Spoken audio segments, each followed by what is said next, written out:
And we're live. It seems. Yay. Whoa. Hey, how's it going? Awesome. Wait for it. Hey. And we've got visuals. Cool. Hello, people, Awesome. and Nice. welcome to today's podcast, which is the E3 podcast by the Good News segment that's about Bethesda Ubisoft and the PC Gamer Show press events and stuff like that. Today, I'm Richard, by the way. Hi. Today I'm joined by Brian and Muru. Hi. So just to kind of like, I don't know, anybody who doesn't know us or whatever, that just to give a little bit of background to like show our kind of perspective on what angle we're talking about things today from. So like I'm studying game art and design, so I'm studying to become a game developer. So you can expect me to be very much heavily playing devil's advocate and I'd say bias. Sure. Sucking up to companies, maybe? Please Wasn't hire me. everybody great and no fault at all? To be honest, you wouldn't get hired by somebody if you were like, "Yo, you're perfect." I Yeah, wouldn't think so, no. because like you're there to fix things that aren't perfect, right? That's true, but you also Yeah, wouldn't get hired if exactly. you slate them. Yeah, true. So I'll be somewhere in the middle. But that's why I have these two lovely gentlemen on with me today. So I'm going to start off with the new one, Mr. Brian. Introduce Okay. yourself. So I'm Brian. I'm studying computer science, but I'm kind of looking to get into game development as well. So yeah, again, I look at things from a critical angle though with gaming. So not going to be kind to people. Oh, But yeah, that's about me. Grant, he can cover for me. And Maru. So I was on yesterday and watched yesterday's video. It was really good, by the way. And It was. I was really happy. I'm coming from a film background, so I've been playing games all my life, and I feel like I can just talk for days about them. So that's why Richie asked me to come on yesterday. And I brought him back again yeah, today. that's kind of I came back Um, because I'm so good. You so know? good. I make a podcast. I make a podcast, like. So you know, just to like that's it. tell people what the kind of schedule is going to be like for this live event we're hosting. So usually the podcasts on this channel are about an hour long, but yesterday was 2 hours long, and to be honest, today is probably going to be somewhere in that region as well. But we won't be dilly-dallying too much anyway. It's all good stuff, so much to talk about. So first off, we have our intro, which we did, and then now we're going to go into the warm-up section, which is just a bunch of silly would you rather questions and such. By the way, if anybody has would you rather questions that you want me to ask next week, please put them in the chat, put them in the comments if you're watching this on YouTube, and we'll use them then. Because I'm out of, as you will clearly see in a minute, I'm totally out of game related would you rather questions. And if you did comment late in the podcast yesterday, I didn't see it because unfortunately I had a bit of technical issues when I was like going through the podcast, and yeah, I didn't see him, unfortunately.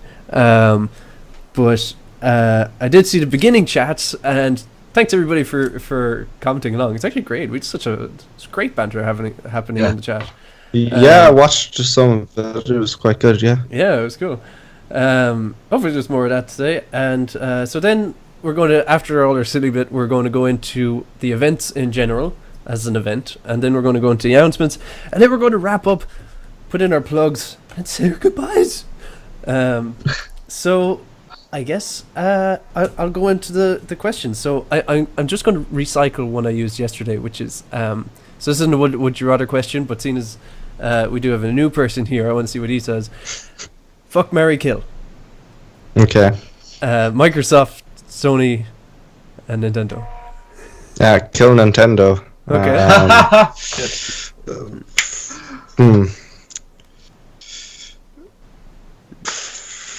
To be honest, I'd kill all of them, but Oh my God, what? maybe no. Actually, it would be fuck, marry, kill all of them in that order. But probably marry At least it's not Microsoft. kill, fuck, then marry. Yeah, it's That would be better. weird. Yeah. So yeah, marry Microsoft and fuck Sony, because I'll be saying that later as well. And why would you marry Microsoft and not Because they're getting rid of exclusives pretty much. That's a good thing. I like that. It's funny, yeah, because that's pretty much what I said yesterday. Was that order.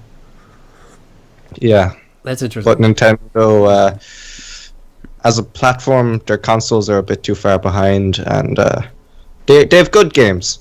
Yeah.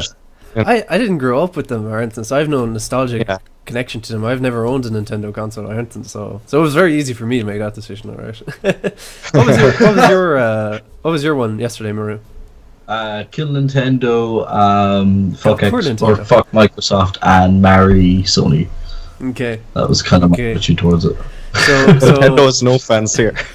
Now that we have that intellectual debate out of the way, the only so I have a would you rather question, and I wrote it on a piece of receipt paper because I was working in the shop today and I got caught for extra hours, so I didn't have a huge amount of time to prepare for this. So would you rather be a curly whirly or a twirl?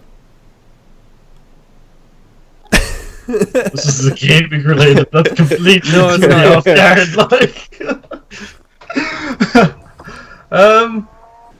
So for folks who don't know, a curly whirly and a twirl are both chocolate bars, and the curly whirly is like it's really long, but it's got holes in it, but it has caramel inside it, and then it's coated in chocolate. And then the twirl is like it's kind of like a 99. It's kind of like a flake that you put on an ice cream.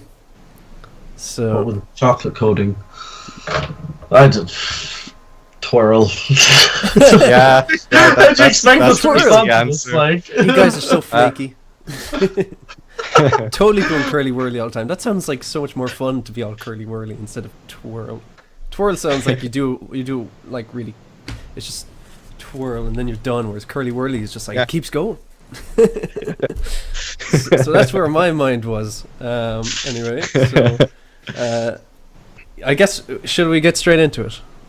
Yeah, Well, let's just jump right in. Yeah, sure. A roundabout way of getting straight into it. So first off, we'll talk about Bethesda, then Ubisoft, and then the PC Game Show. So in no particular order, and seeing as I didn't actually have a chance today to write down any notes, so I am just taking an article from Kotaku. Thank you very much, Kotaku. So this may not be in order, but yeah, we'll get to them all anyway. Shumi. Doom VFR. Oh yeah. The virtual reality Doom game for the PlayStation, VR, and possibly other VR things. Like I can appreciate what they're trying to do and stuff. But it's still like because Doom is so fast paced that it's one of those things where you got to kind of question how they're going to be able to translate the experience of playing it with a controller. It's an on-rail shooter. It's an on-rail shooter, as in you teleport forward. Is it? Yeah, that's how you stand still, shoot things, and then teleport forward. Just kind of like Dishonored's teleporting thing. Yeah, it's that like kind of sucks. VR games. They have Yeah, it looks fun. To be fair, if it's cheap or just like a download for Doom, if you already have Doom, it would be good. But like, if they're going to sell it for a full game, I don't think it will hold up as a full game on its own. I played a game called Robot Recall, and it's so awesome. And it's pretty much the same concept that they're using for the gameplay, which is you're standing, and then you have to fight all the enemies around you. Now, there's a funny thing that happens with the PSVR because, and I'm wondering if this will translate to the Oculus and all those other ones if they do port it over. Which is the fact that with the PSVR, because it relies on the camera has to see the lights on the headset, you can't turn around, so you can't shoot things, or you can't look behind you. So what happens is when enemies jump at you, they reset and go back and they just walk away in front of you to then charge again, and it's really weird looking. But I played a game called Robot Recall on the Oculus, and that was so good. Oh, it's so good. I could be here for ages talking about that. But the long and short of it is that, you're standing there, you're shooting all the guys all around you. It's extremely chaotic, but like, obviously if you were playing a game with a controller and you were able to move around, freely and whatever else, it probably wouldn't seem very chaotic. But seeing as you're all around you, it feels very much so, and you feel the effort that you have to exert when you're like pointing a gun and stuff even. So that does it looks a bit slower, but it probably feels just as fast as the other Doom game that came out recently. Hopefully it's good. To see. Robot Recall had some really cool ideas where you had like, you have to like grab the guns on your hips to pull up pistols, and you have to grab the guns on your shoulders, on your shoulder blades to pull out shotguns. So like, I'd be really interested to see how they do that. But then again, Doom has like 50 million weapons, so do you want to be like, pull a rocket launcher? Yeah. I don't know. I think it's really good about having the likes of Doom and Resident Evil start supporting VRs, that it's going to convince other companies to do it, and it's just going to create more investment for what already is a fairly well invested medium. Like VR has been started blowing up, but it's just going to help it that bit more.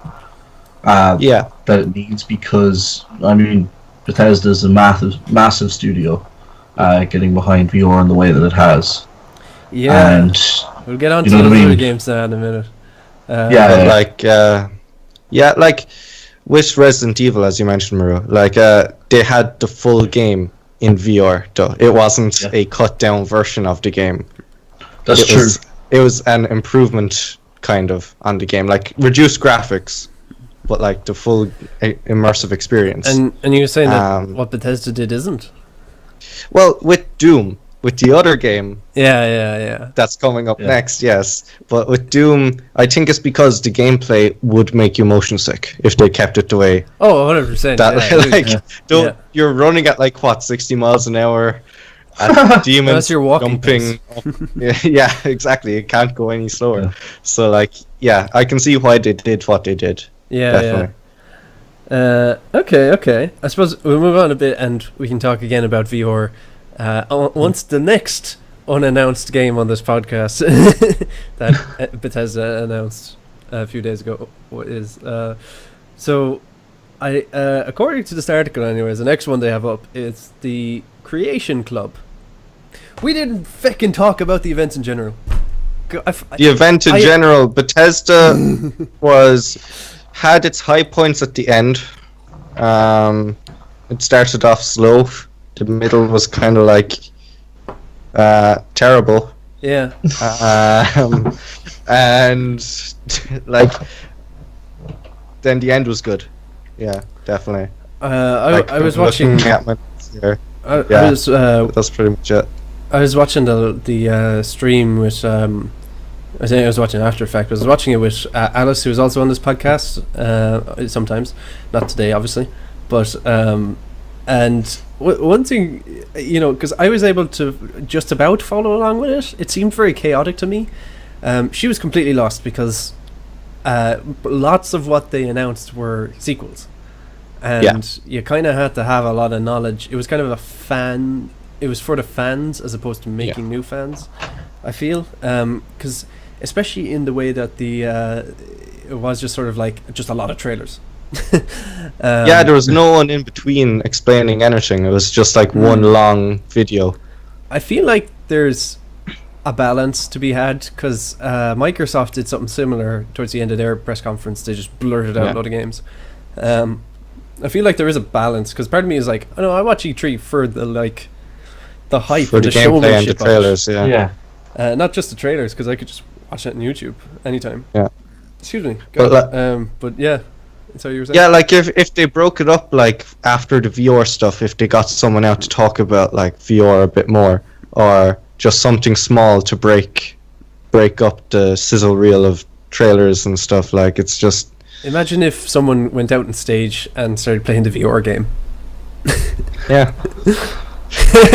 Just silently, just like. No one else seeing what's going on. They don't even put up the That would be brilliant. It's just like, look at this amazing new technology. But so it was very much sequels and stuff, and I was a little bit disappointed now because I could have sworn Bethesda made an announcement about there being a new IP, or they had. Sorry, they had. Yeah, something to do with a sci-fi game.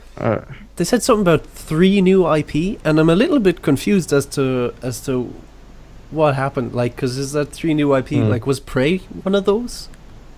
Was Prey? Yeah. And then they had new IP. Because I don't think they really did have any new IP. No, they didn't. There was Doom VR4, Fallout 4 VR, Skyrim again. Yeah. Then a lot of sequels. Pretty much. Morrowind for Elder Scrolls Online. Yeah. So it's all sequels and remakes and Quake. Yeah. But yeah, it's other stuff we do. So I'm a little bit confused as to what happened there. Like, did they announce? Because they did say the 3 sequel thing like ages ago. So part of me is like, I guess they pulled back on that and they want to develop them more or something. Because Bethesda doesn't seem to like to announce things that are coming out in a few months' time. Yeah. But yeah, so that's a bit confusing. It was a little bit disappointing because I was expecting new things, and then all of a sudden it was like, yeah, it was all right. I thought. Any comments, Muru? I don't know. It's because I like the whole for the fans kind of aspect that they took. Gotta do a bit of that, I guess. I do agree. Like, a bit of innovation is needed when it comes to, especially different games companies keeping their heads above water. You know, you need some new stuff as well as the old. You can't just rely on old fans to keep you going. You know what I mean? Yeah. I mean, you always will have people that will buy your games no matter what. After Skyrim and Fallout, they pretty much, like, everybody's their fans now. That's true, but then again, you also kind of think that because Skyrim just keeps getting remastered and stuff like that. Now, I'm not saying that's a problem or anything, but it's just like, it's a bit you much. Got to question whether or not they're afraid to innovate. I'll take that's a good point. Actually, I'll take Valve as an example for this because I asked you earlier, what would you prefer, Half-Life 3 or Left 4 Dead 3? Yeah. And I was reading this article before. Now, it's obviously this is all unconfirmed, but they're just basically the article was just saying that it seems that Valve are afraid to innovate because they find it hard to capture what fans loved about the series. Yeah, like, you know, they won't live up to the hype, like, no matter what they make. And this was actually, there's another case of, I don't know if you remember Battlefield Bad Company 2 that well, but that was it's my favorite game in the whole Battlefield series. It's stuff I've been playing it for years, and still playing it to this day whenever I go home now. But there was an interview with the head of DICE. Now I can't for the life of me remember his name, but he was saying that they really want to go back and do another Bad Company, but they're afraid to do it because they don't want people to slate them for what they did. You know what I mean? That Bad Company 2 was a fantastic game, and they said they find it hard to encompass what made it a fantastic game, and they don't want to ruin old views of the game. Do you know what I mean? Yeah, there's that saying, alright, you're only as good as your last performance kind of thing, so yeah, I could definitely understand it, alright. And the hype and stuff around a new Fallout or a new Skyrim I could totally understand. I mean, Skyrim came out about 5 or 6 years ago, wasn't it? Oh, it's nearly 8 now, actually. Is it? It probably is more. It came out 6 years. Well, 6 years. Yeah. But and that's why I was excited to see this new IP thing, because I could totally see that being, you know, I can definitely understand them wanting to just kind of ditch the hype around something, try something new that they enjoy doing. That'll be fun, and they don't have the expectation behind it. And if any company is able to, like, you know, has the finance to go off and not be banking on a sequel, then it's probably them. True. So I guess we go. So what happened next? Speaking of Skyrim and Fallout, it's going to be a lot of So after Doom was Fallout VR. Which actually looked good. We're going with my list. I'm the host. Going to get really upset here. I nominate Brian. I'm going by a Kotaku article here. So apparently, You're probably going in order, are you, Brian? Yeah. I see. Yeah. Okay. So you go in order, Brian. Okay, so Fallout VR. What did you think? I'm excited for it in a way. I've pumped about 300 or 400 hours on Fallout 4. I actually didn't play the last DLC because I have it and I played a little bit of it, but I didn't complete it because I kind of got bored. And it's not because the DLC is bad, but it's kind of more just after 400 hours I kind of had my fill. What was the last DLC? Nuka World. Was that the? Ah, yeah, okay. No, I didn't play much of it now. Yeah, I kind of fizzled out at that point, I think. But so I'm a little bit concerned about this because, well, I'm not interested in buying it at full price because it's coming out as a separate game from the, like, if you own Fallout 4, you're going to have to buy Fallout 4 VR anyway. So it's not like an addition to your already owned game. Yeah. And it's coming out, it's, full price, full retail price, so 60 quid. So that has me a little bit like, I could totally understand why they're charging that, like, because I'm sure it's a hell of a lot of work to port stuff to VR. But as a consumer, I am a little bit too fed up with Fallout, and the same thing, I'm a little bit too fed up with Skyrim to justify buying the same story, the same map, and all that kind of stuff. Even though if I played it, it would be a really cool experience, because I like this idea that it's kind of a genius idea in a way that, like, instead of like selling you a game that has a different map and a different story, they're selling you a game that has the same stuff but it's a different perspective. And I'm very interested. So, like, even if they came out and said something like, if you own, like, let's say you're on Steam and you own Fallout 4 already, then you can buy the Fallout 4 VR for 40 quid even. Yeah. Then I'll be interested. I pumped a lot of money in that game. So, I don't think I owe them anymore. You don't want to pump more, yeah. Yeah. That's what do you guys think? Like, I'm glad that they're doing it for, like, pushing the boundaries of VR, like making a VR game in a full open world. That's interesting to me. Like, because most games up till now have been like in small corridors or something like that. It's not been out in a massive world. Whereas, like, other than that, it's just Fallout. So yeah, the same game. That's fair enough. I personally think that, we've already got Fallout 4. If you want to play it, just play it. You don't need a fancy VR headset. Have you guys played VR? No, unfortunately. I've used a bit of mobile VR once, but that would be about it.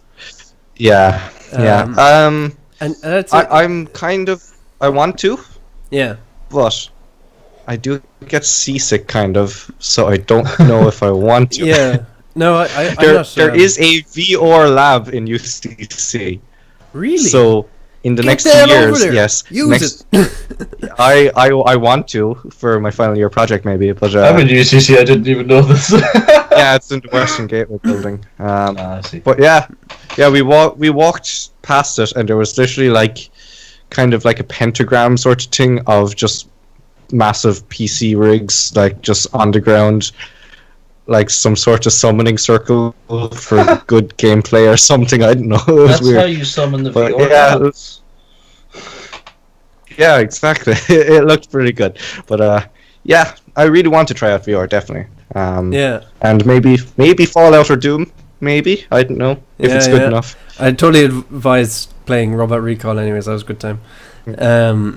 I haven't played a huge amount of them, to be fair, like, because I've only got a chance to play it for, like, I played the PSVR for probably a total of maybe 30 minutes of, like, different sessions, probably more actually, 30, 40, maybe 50 minutes. But and I played the Oculus. God, excuse me. Apologies. I played the Oculus for maybe 15-20 minutes. And it's fascinating to watch, them going up in each tree and stuff like that, and trying to convey what it's like. Because to be fair, when I played VR, I came out of it kind of going like, that was awesome, and then the next day I'm like, was it though? Because I can't really describe it to myself what it was like.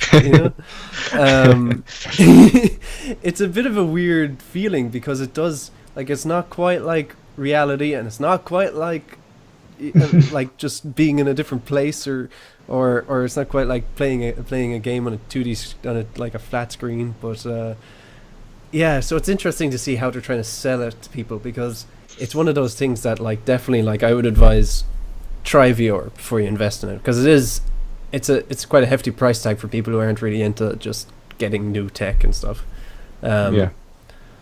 So I'm really on the fence about even getting stuff myself. I recently upgraded my computer so that it is actually VR capable, and I'm still on the fence about it. And part of me is like, I can't justify getting it during the summer. I'm supposed to be outside instead of like hiding in this little goggle. But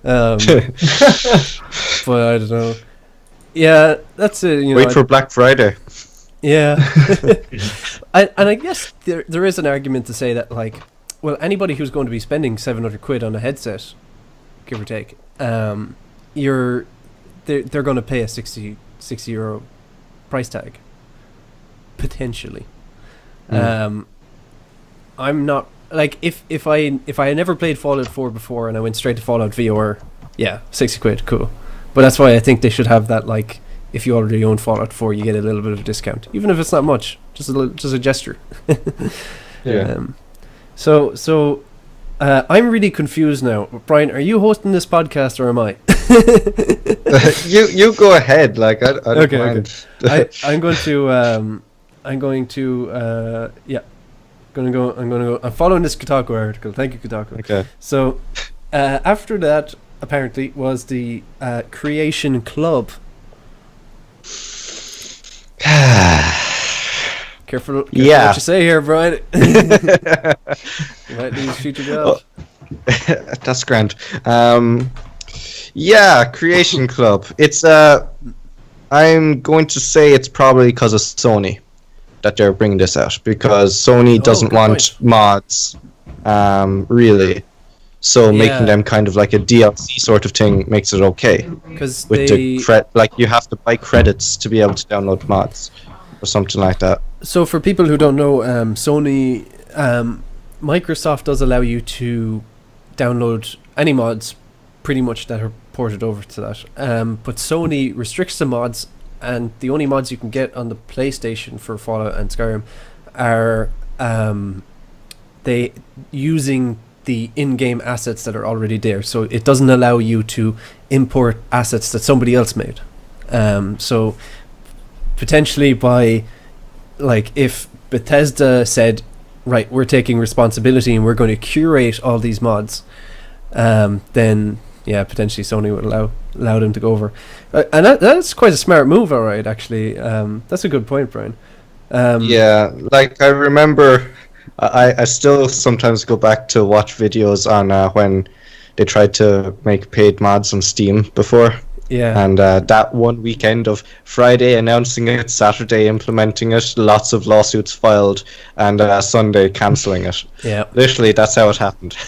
So, seeing how Bethesda are kind of officially making this and announcing it at E3, I see it staying, but if they try and bring it to PC, there'll be such a massive backlash by everyone involved.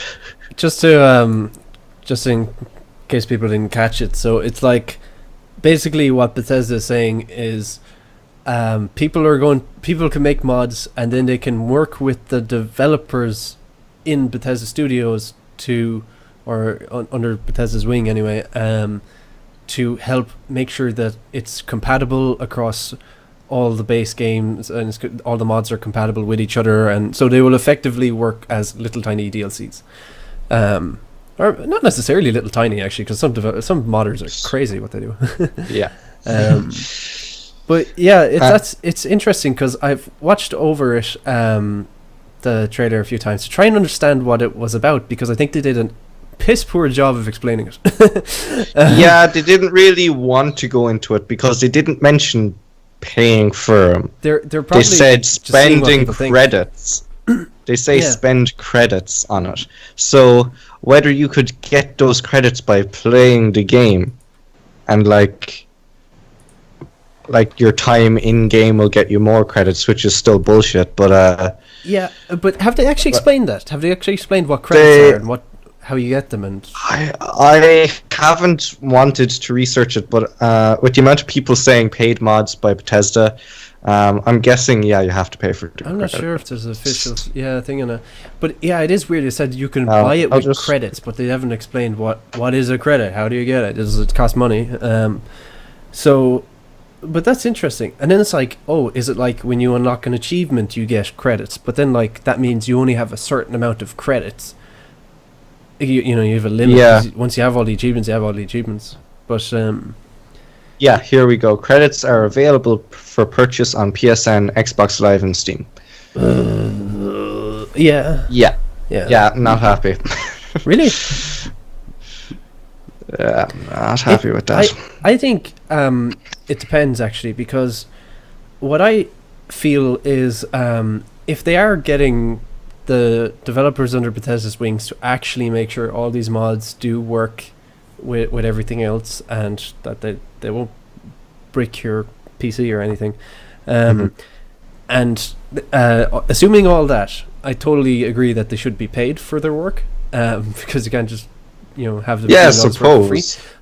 But I can see where the complaints are coming from now, because like, let's say I think if they came out with like good expansions, so like if they came out with like new quests, and it was like having a new DLC, then sure, people pay money for that if it does add quite a lot. But one problem I kind of had with the video they showed was when they were demonstrating all the what potential DLC you could have. They said things like armor and weapons, and they showed armor and weapons. Like they showed the Chinese stealth suit there, which is like that was from Fallout 3, and I don't know. So they didn't really say anything about quests and stuff, and I guess potentially why they didn't say that is because they kind of wanted people's expectations to be a little bit lower. And the big stuff maybe they just but maybe they also probably just were able to get those mods to agree to this beforehand. Yeah, they're still trying to get in contact with the big mod developers, because because there's one I can't remember the name for there's one Skyrim mod that's pretty much a whole new game. Yeah, there's a few dozen. It's like, so there's going to be a lot of work on it. Yeah, like the thing is though, a lot of these mods though, people kind of put a slight reskin on it and try and sell it off as their own. So that's why paid mods failed back when they first tried it. So they'll have to definitely be curating it a lot better. Oh yeah, if it's going to work. And that's why I kind of like this, because it is a good. Because to be honest, paid mods is kind of inevitable in today's. Like, somebody's going to crack it, and whoever cracks it, it's going to be in the money. But this is funny because this is coming hot off the heels of was it Take-Two Interactive, the guys who published GTA. They're putting a crackdown on mods and saying no, it's illegal. Even though they've been doing it for years. That's a whole debate. Don't like that either, but so it's interesting to see these developers going in completely separate ways. But like I said, I think if they have something substantial to offer, I think if it's actually worth money, people pay it. But if it is just like you can have one armor, then no, that's not worth the currency. Yeah, like if they made armor packs and that's it, weapon packs if you bought for like a $5 or something. Yeah, and if it had like 100 new armor sets in it, and then they were properly implemented into the game, so you could find them randomly in the same way you find any other armor, and they're all nicely balanced or something, and all that kind of stuff. That'd be great. And then it also came with like 50 weapons, whatever, Sure. Yeah, exactly. So this is very much like up in the air. And it's like We'll have to gotta see it. Gotta see. Yeah. So then they had the Skyrim on the Switch. So they just love Skyrim. Love selling it out. Yeah, that cash cow is still alive. Yeah. I don't mind. It's like might as well. Portable Skyrim. It's portable Skyrim. That's cool. I like what you can do with the arrows and stuff. Yeah, the motion controls. They're cool as well. I don't know if I'd actually use them. I'd use them for a bit. Like, remember when they first enabled voice commands with the Kinect? Yeah. In Skyrim, like, if it's that buggy, it will be crap. But like, you try it out for a bit, and then just go back to playing it normally. But yeah, portable Skyrim's cool. Yeah. That's having a good reason to buy it again. The Link armor set and the Master Sword, that's cool as well. But other than that, again, it's just Skyrim. After that was Dishonored, Death to the Outsider, or Death of the Outsider.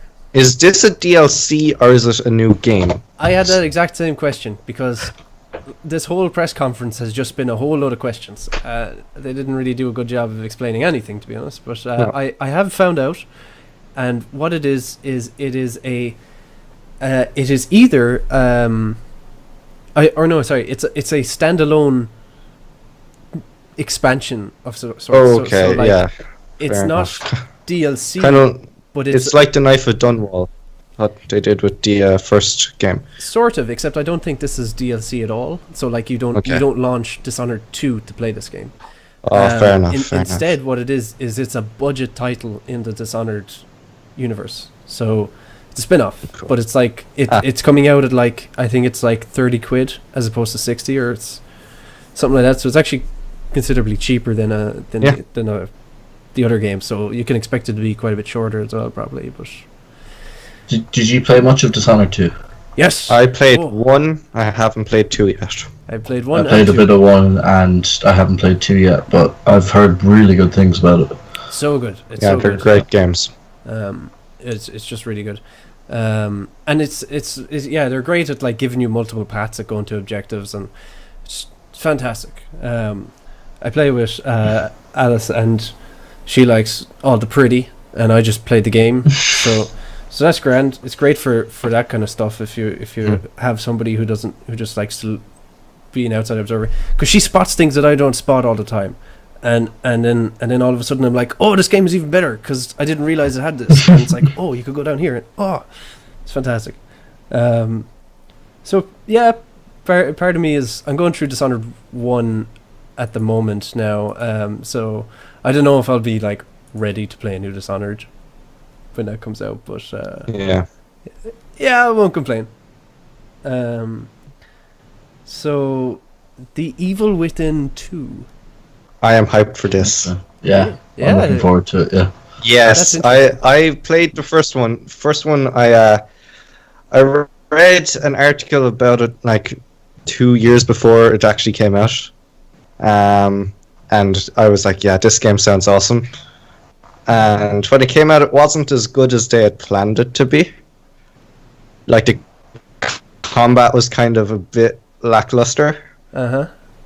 It wasn't survival enough to be a survival horror game, and it wasn't action enough to be an action horror game. It's kind of in that middle ground where you had to kill everybody, but also you had very limited amount of ammo, but you had enough ammo always to kill everybody perfectly. Yeah.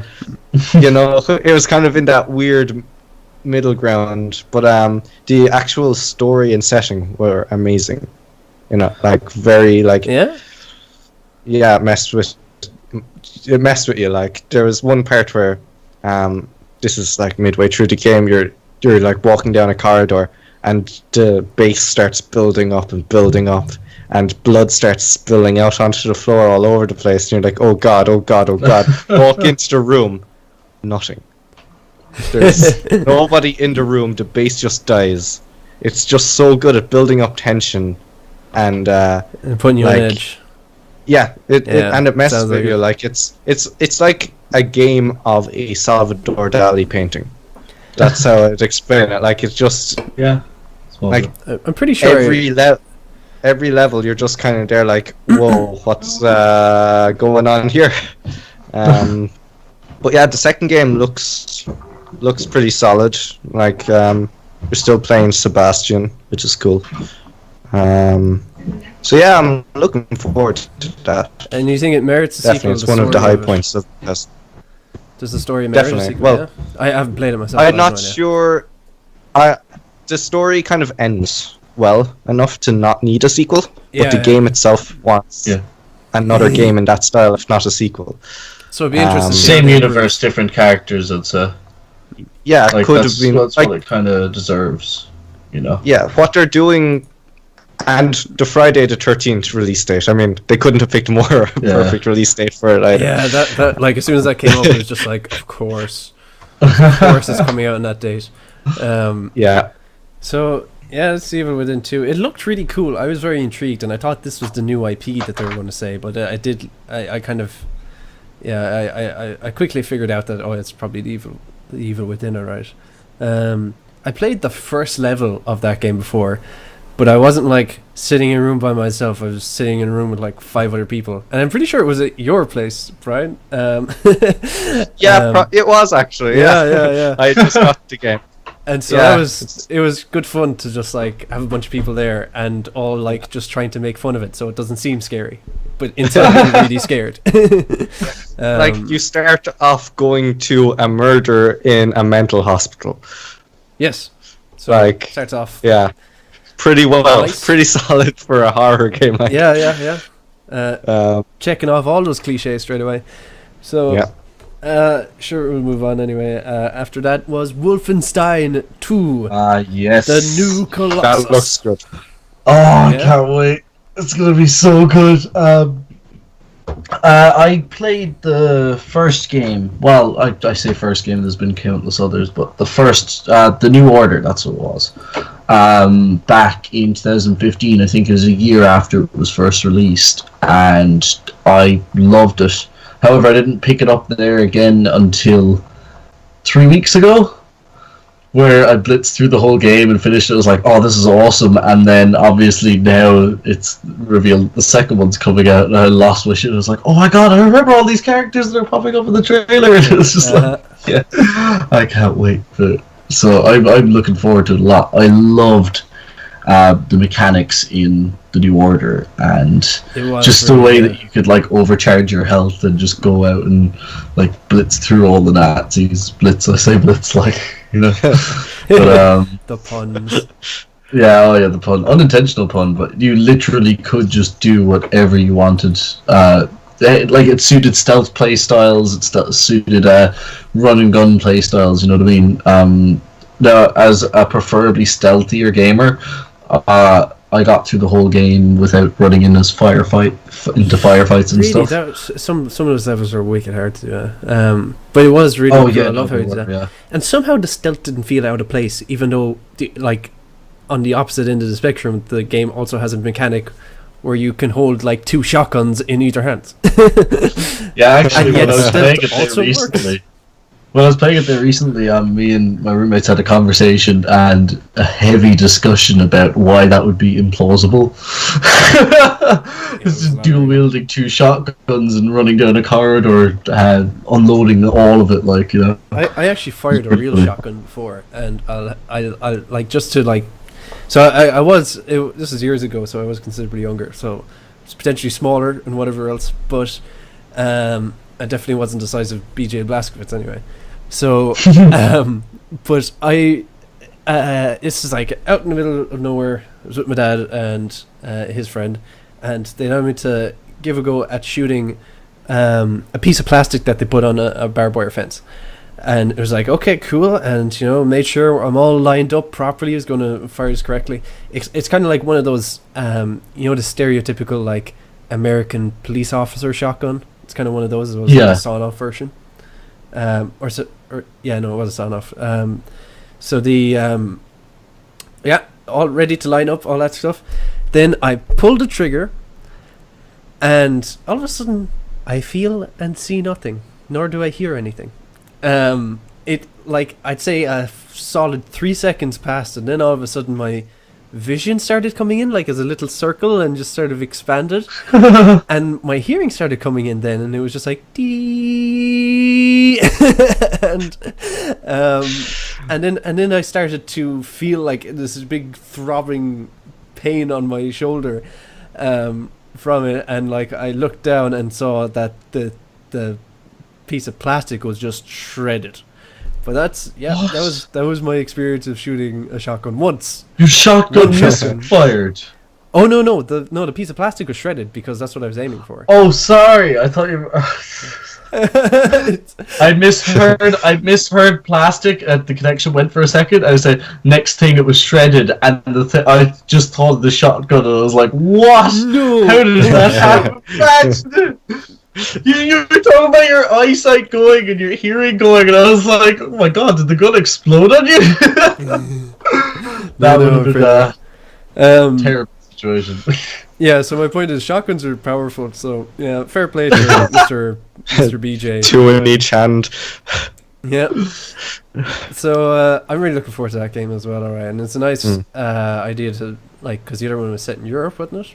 And then and now they're just in America now. Yeah, now they're like looking for more resistance across the globe, so yeah. You even went to the moon in the first one, like. Oh yeah, you go to the Nazi moon base up there, and it's like, and it doesn't feel out of place either. No. It's like, oh yeah, that's possible. I love suspension of disbelief. It's great.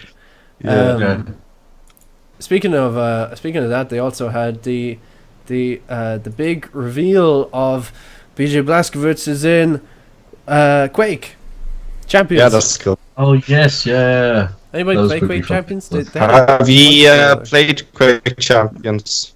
No, unfortunately. Yeah, I played one of the closed betas, like the early on. So did I. It was really fun.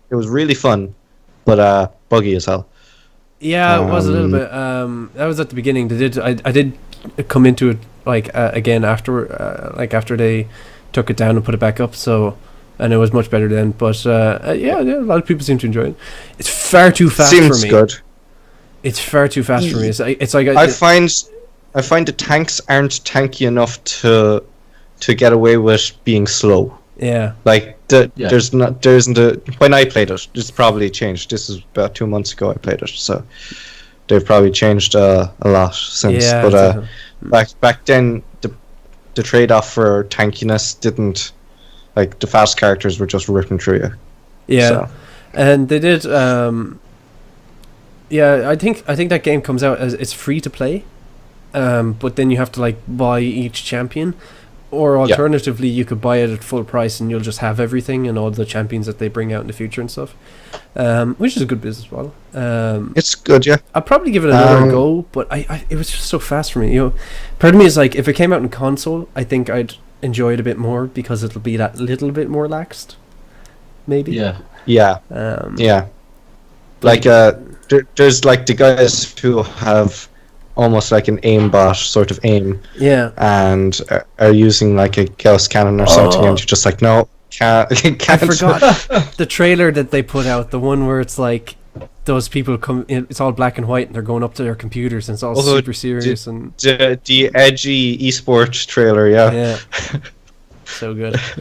But there's so many of those during it's great. EA had some nice ones as well. It's just fantastic seeing how serious it's taken or how they're trying to portray it, because part of me is like, I get what, see, that's kind of why I'm not really interested in esports, because I don't play games for being the best. I play it for having fun.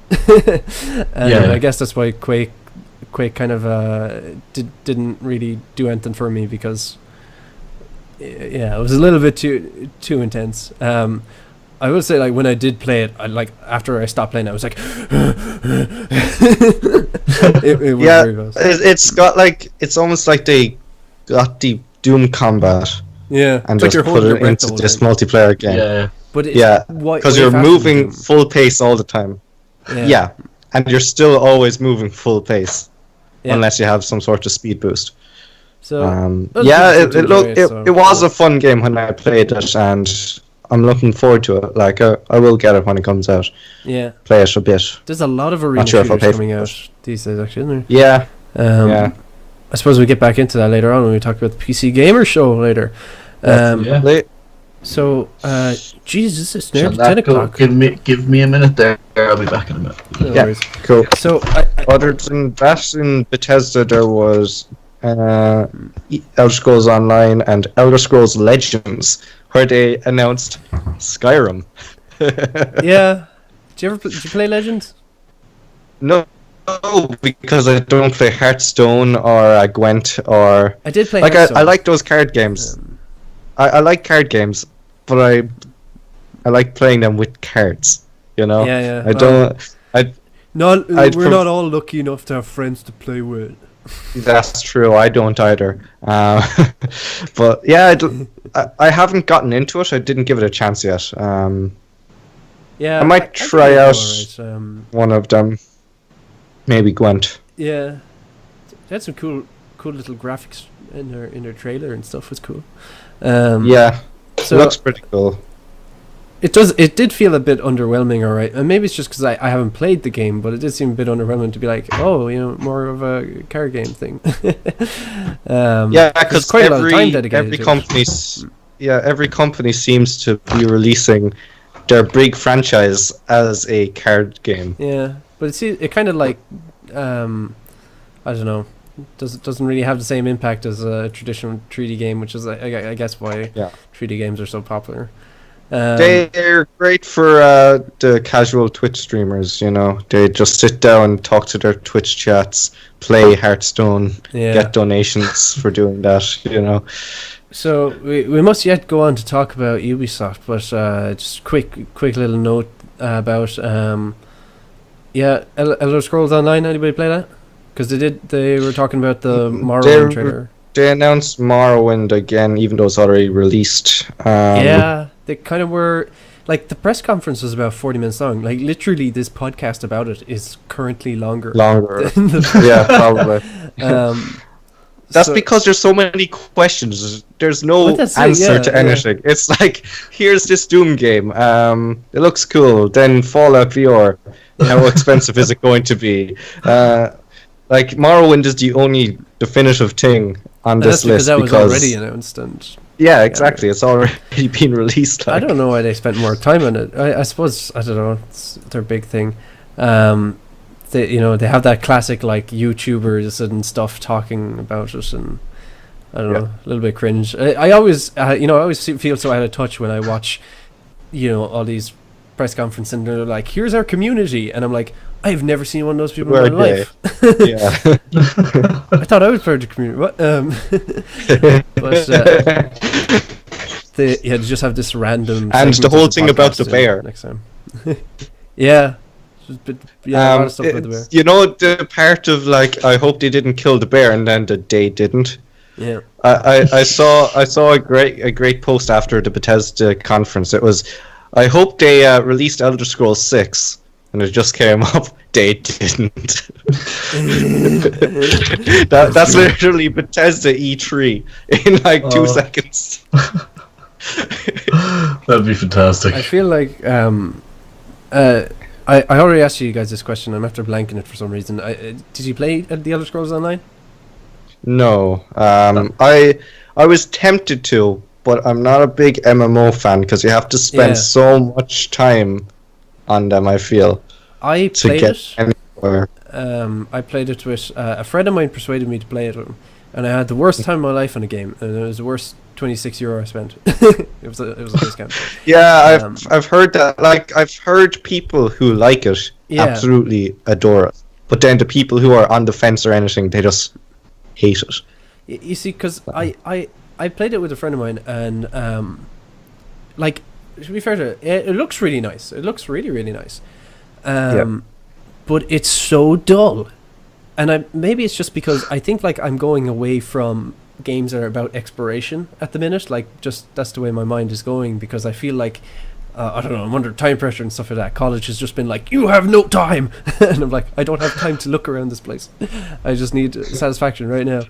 But, so I feel like, that might have something to do with it, but like the combat is so like, oh, it sucks, and just it's so meh. Like it's all right. Hasn't aged as well as it should have. Well, it's not that old, really, but Yeah, it's like just the fact that it's an MMO. It's like because it's connecting to this big online world as opposed to it all being on your console. There's a bit of a disconnect. Like it doesn't feel very satisfying to hit something. And most of the game you're spending hitting things, and most of the time they feckin' need a lot of hits to take down. So so you're spending most of your life doing a really unsatisfying, like trying to knock somebody out with like a sponge. But the I was always fascinated because I kept trying to give it a go because a friend of mine was trying to persuade me that it was so good, and so many people seem to love it that I kept trying to give it a go. Like I put many hours into this game, and I don't see it at all. But like I don't know, I'm just not an MMO person myself, I guess. But the like it's I was playing with a friend of mine, and like just he was gone off the other place, and it was just yeah, no, I didn't have a good experience. But what fascinates me all the time is every time you log in, there are so many people around you, and that's like, you know, for me it's just like that's the European server or whatever. That's just one server, or you know, even if it's a big server, but it's just like you look around the place and you're like, what are like, I don't know. It's amazing just that like it hits you.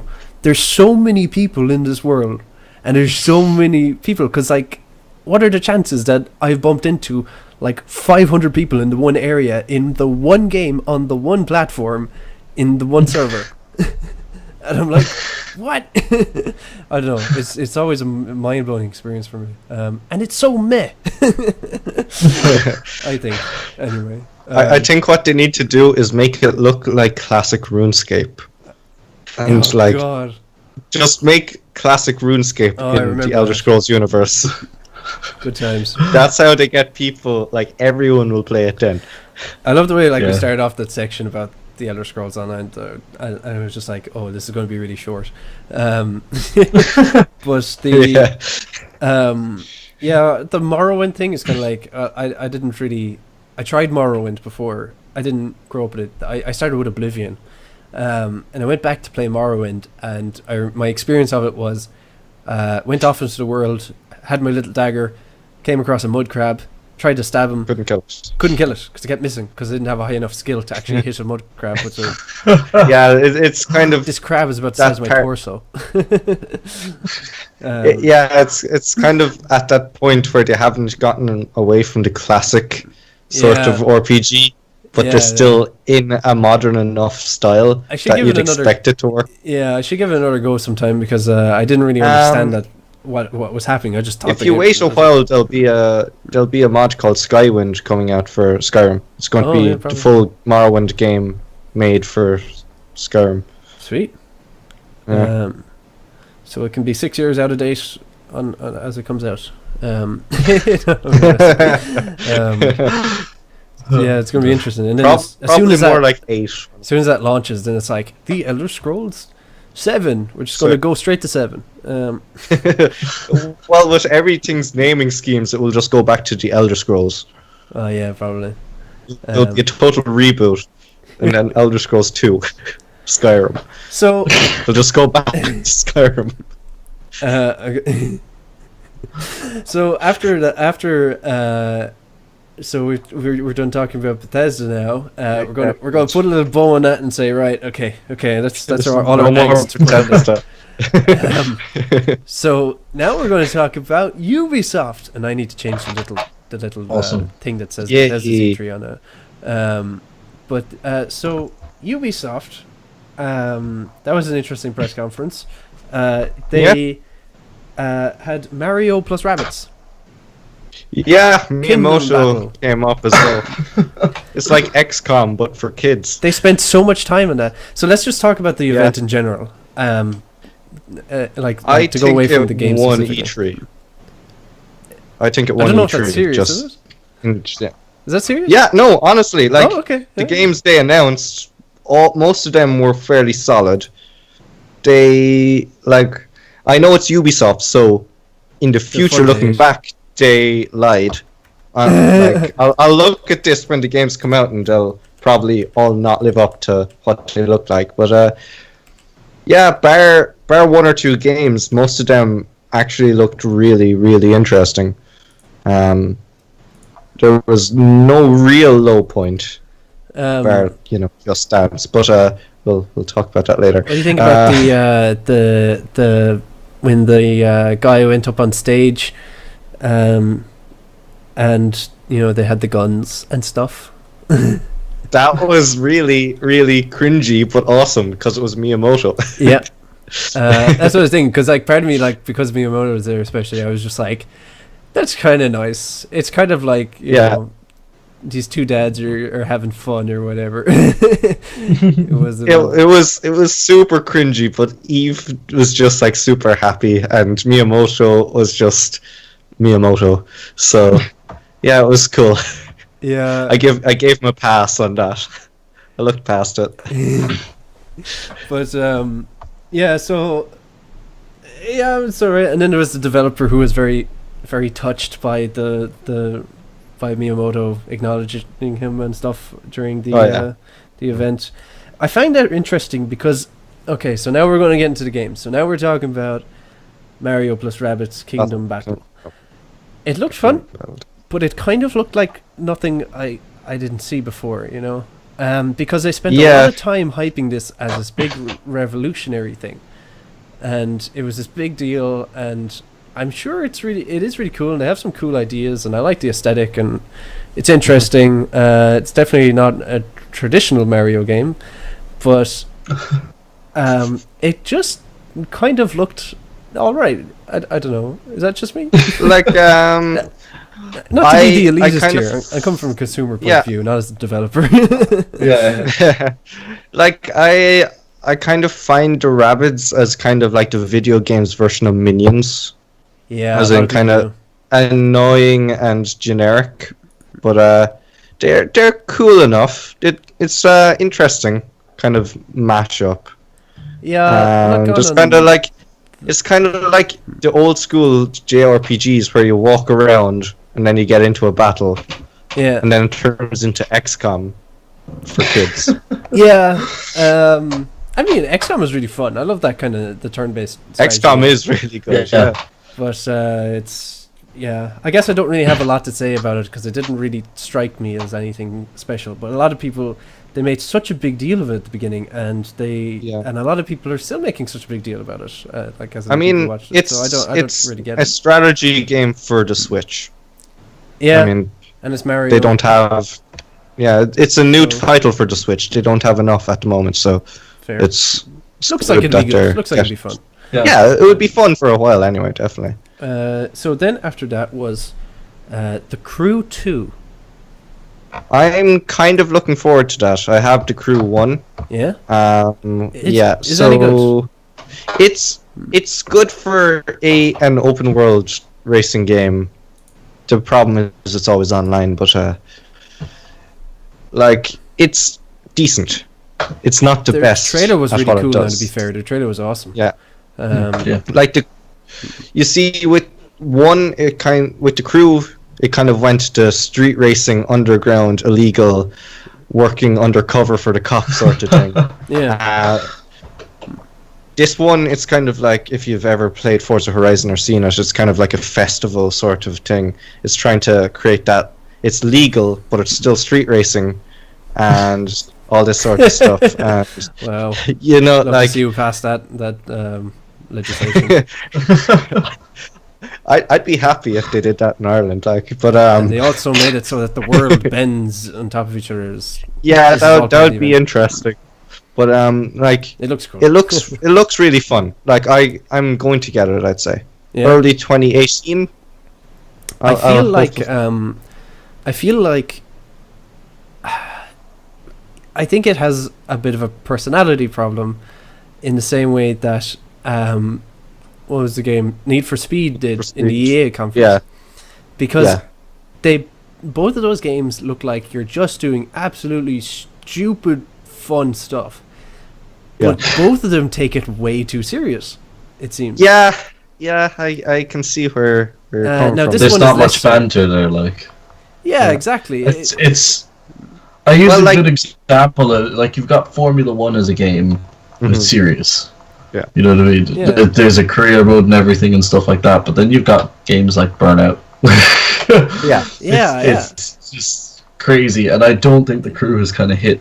I mean, It's hit in between, which is really bad. That's it. Like in Burnout Paradise, there was like, the radio station was called Crash FM, and like it was just this DJ who would tell you about all the best stunts and that kind of stuff. Yeah. But like it so it's kind of self from this trailer, it does look like it's trying to be too cool. yeah, Like it's trying too hard to be cool. and it is cool. It But is. It's not really as- cool. Like I But it's kind of like stop. It's enough, sort of. like if they like in game. Hopefully, it is Yeah. a bit more kind of This is joking about like Yeah. jumping off of a building onto another building with a car.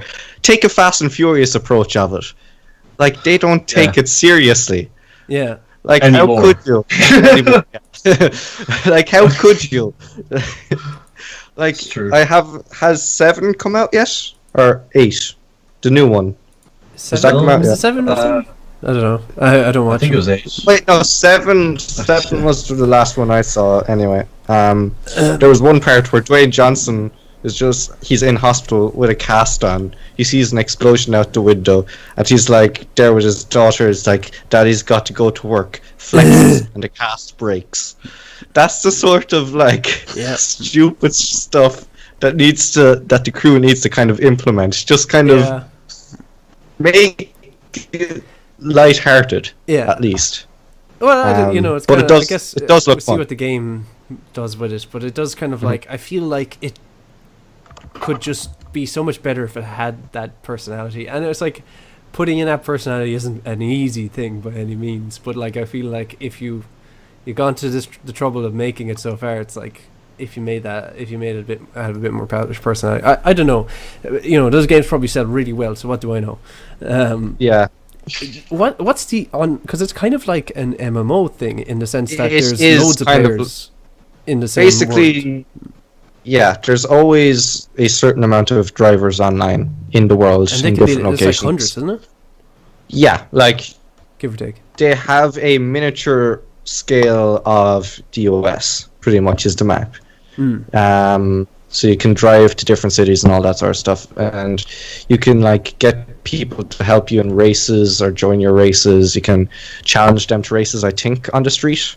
They can join your cop chase to help you evade the cops, all that sort of stuff. Yeah. I haven't really. It's a bit broken because I tried to join with one of my mates and it wouldn't let me, but I was able to join with random people, and I've seen that's been a big issue for a lot of people. Ooh, and that's been out for a while now.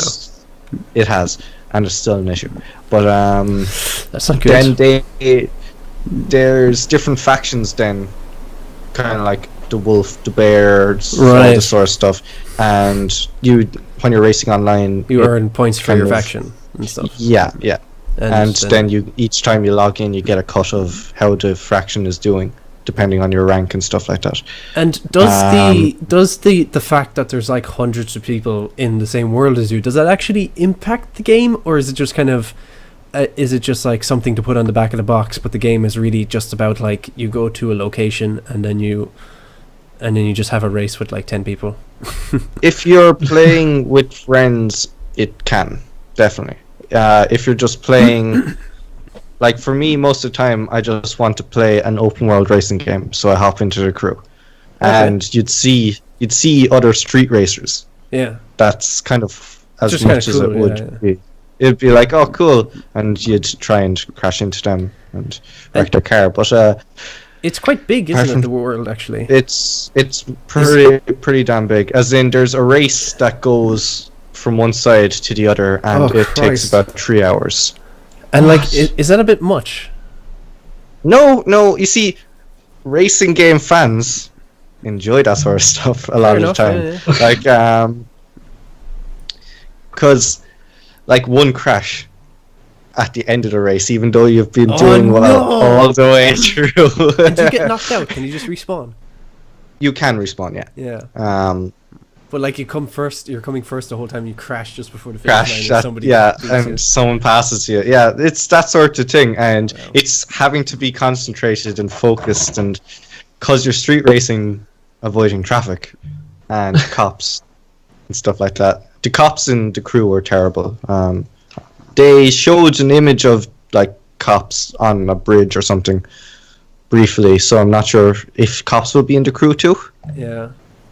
There's going to be planes and boats anyway. That's going to be interesting. Yeah, the planes. It depends on how they make the controlling. Because sometimes I saw some of the gameplay and it didn't look great. Now, to be honest.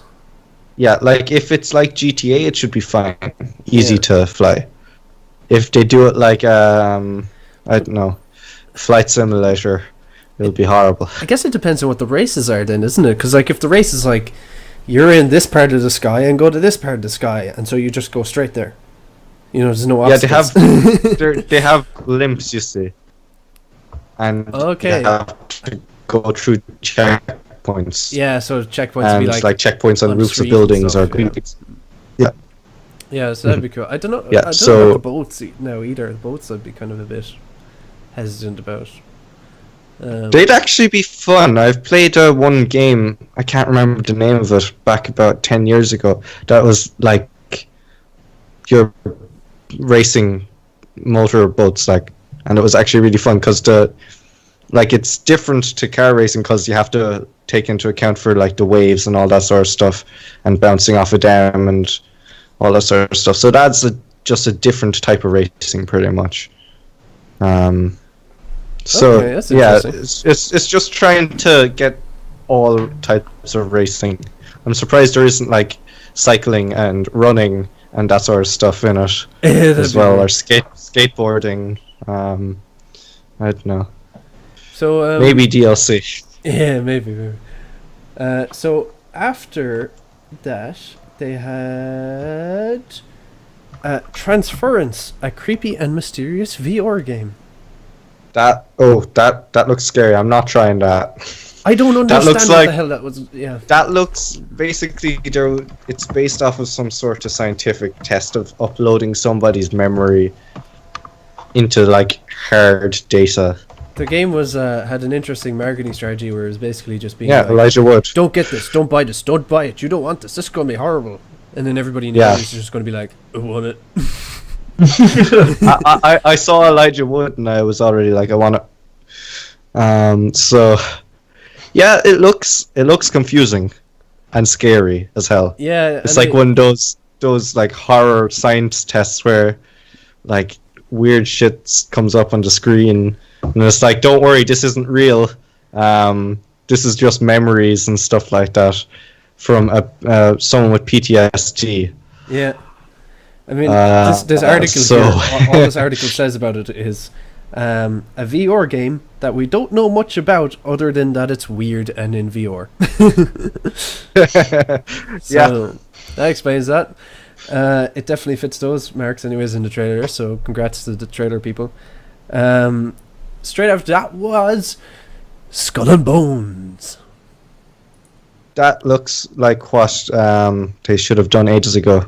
Basically, yeah, it was the Assassin's Creed Black Flag ship combat, but pretty much, yeah, pretty much why people played Black Flag. Yeah, it's kind of because like in Black Flag, the assassin part was very, very, very weak in comparison to the ships, because the setting more so than anything else, I feel anyway. Did you play Black Flag, Muru? Yeah, I played a lot of Black Flag, and I was having a look at the gameplay footage for that game, and I was just losing my shit. I was like, oh my god, I can't wait. I personally love the ship combat in it. Now, there are a few aspects from Assassin's Creed that I'd like to see in the game, such as boarding, which it doesn't seem to have. It doesn't seem to have. The boarding, the boarding mechanic was kind of like you damaged it enough, pull in, press a button, you've boarded it. Well done. You take their loot. But I do like the whole Assassin's Creed giving you a side objective, which is killing everyone. You know what I mean? Killing people or taking them as your crew, like that sort of stuff is cool. I can understand them not doing it, but I also think that they should consider doing something along the lines of it. You know, it's just something to add to a bit more to gameplay, and also it increases the risk a lot as well. Like, I mean, if you're fighting someone else in a ship and they see you're boarding and stuff, and all of a sudden you get rammed from the side, you know what I mean? Yeah. It could also give an opportunity for players to save each other and stuff, but, I mean, we'll see what happens. We'll see exactly every mechanic that comes out soon enough. Yeah. Another thing is it always online? Because there is the PvP... There is meant to be some sort of an like open world sailing around, like attacking ships sort of thing. Is there, yeah? But it's not just the PvP stuff. But I'm not sure if there's also like an open world sort of like in GTA 5 where you're going around robbing, like taking out normal passenger ships and stuff, and also other pirates are around, or is it just you there and there's AI? That'd be fascinating, actually. I'd like to see a campaign in it. I'd like to see some sort of open world aspect to it. But I was interested in hearing. I mean, I heard that they don't have, like the main game mode anyways would be PvP, but it'd be 5 people free for all, which is such a just even that is like because like you can't really team up because there's always that odd number, and so that'd be really interesting to see how those come out. And 5 people is a lot to keep track of, especially if it is like you're in this big lumbering ship and you kind of have to plan a couple of minutes ahead almost, because you can't just stop and reverse. Yeah, exactly. Another thing is the timing seems a bit suspect, seeing how Sea of Thieves was announced last year. And then all of a sudden, we've got our own... It's different. Sea of Thieves, you can actually be the pirate, but it is as opposed to just being a ship. Yeah. Campaign... So someone says, think the campaign will just be like in For Honor. So, pretty much a tutorial. Right, okay. I see, yeah. Remember, this is Ubisoft we're talking about, Yeah, we're yeah, it's Ubisoft, so we can't get our hopes up for anything. It's going to be worse than what they say it is, no matter what game they announce. It's so funny because you were just like, and this is the best. It is Ubisoft won, but they did. They're going to betray me. Yeah, exactly. Like every game is going to get somewhat of a downgrade. It just happened all the time. So after that, anyways, they had Starlink. Battle for Atlas. Yeah, that looked cool, I guess. I don't know. It's not something that I would buy. No, it's something that a 5-year-old would. Yeah. I think it's fantastic. So, for people who missed it, you have little physical models that you can like take parts off and put them on and stuff like that, and it will change your in-game model on the fly. Okay. So I'm not sure about the on-the-fly thing, but I do like the idea of like you build a little ship and then it's like then it's put into the game. Skylanders for adults. yeah. Well, not for adults. It's still for kids. No, it has to be for adults. I wouldn't play it. At the start of the trailer, when I saw it, I was like, "Are they really trying to take on like their own version of No Man's Sky?"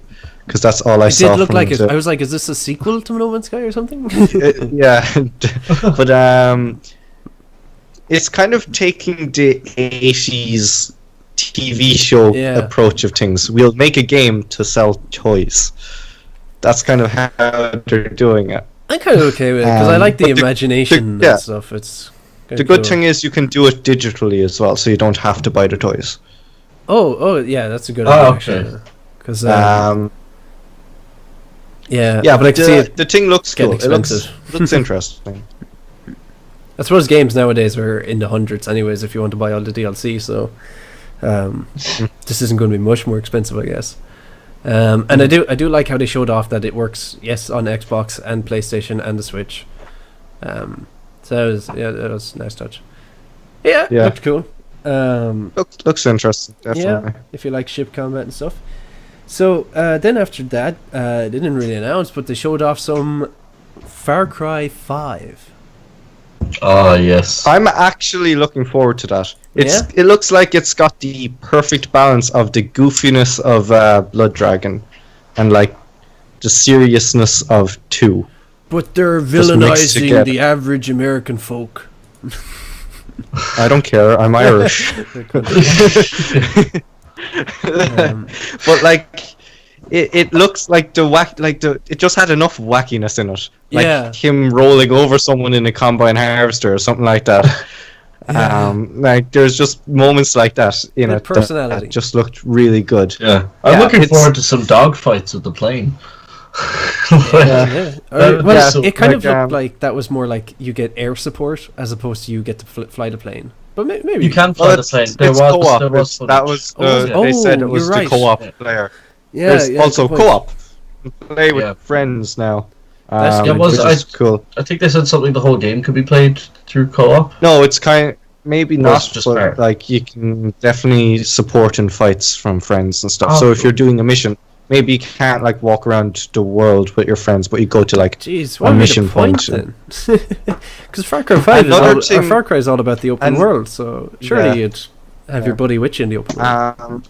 Another thing I noticed was there didn't seem to be voice acting from the main protagonist from the gameplay they showed. Yeah, that's which could be interesting. I wouldn't mind a mute protagonist. Go back to the good old days of being a mute. Yeah.